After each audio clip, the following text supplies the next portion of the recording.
But kung ay ang sinasabi sa agreement na yan na kailangan tayong magpermiso sa ibang bansa para gumalaw sa ating sariling teritoryo, ay mahirap siguro sundan yung kanyang klaseng agreement. I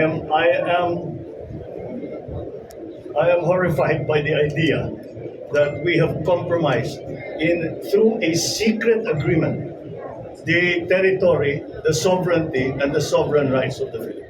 Kung si Pangulong Bongbong Marcos nga ang tatanungin, hindi katanggap-tanggap para sa kanyang umano'y gentleman's agreement na sinasabing pinasok ng Duterte administration at China.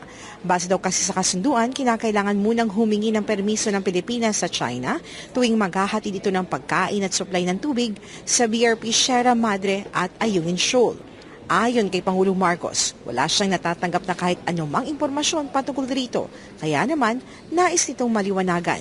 Sinabi rin niya na posibleng secret agreement ito dahil wala naman anya siyang nakitang dokumento kaugnay rito. Wala nga rin anyang nag-orient sa kanya patungkol dito nang maupo siyang Pangulo ng bansa. We're trying to read it up to now because from the former administration, iba-ibang sagot eh.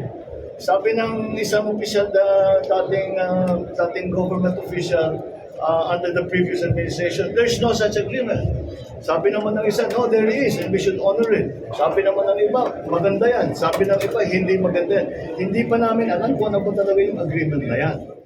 Nang matanong naman ang Pangulo kung kanyang mismong kakausapin si dating Pangulong Rodrigo Duterte kaugnay sa issue, ay sinabi niyang hindi na kailangan pa dahil kinakausap pa ng pamahalaan ang mga dating opisyales na nakarang administrasyon.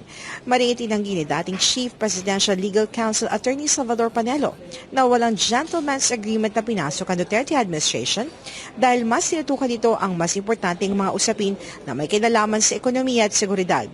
Basta wala po siyang ipinapasok na kahit na anong kasunduan. Nilalabanan niya nga eh. Di ba, unang punta pa lang namin eh, sinabi niya yung arbitral, nag-react nga yung mamang isa eh.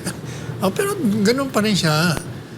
Kaya nga ang ginawa po ni Presidente Duterte, hinahanapan niya na lang yung pwede tayo mag-agree, yung trade relations natin, security natin, doon na lang siya nag-concentrate. Patatandaan si Attorney Harry Roque ang nagbunyag na pumasok sa isang gentleman's agreement ang Duterte administration at China na nagbabawal sa Pilipinas sa magpadala ng supplies sa Ayungin Shoal na walang pahintulot sa bansang China.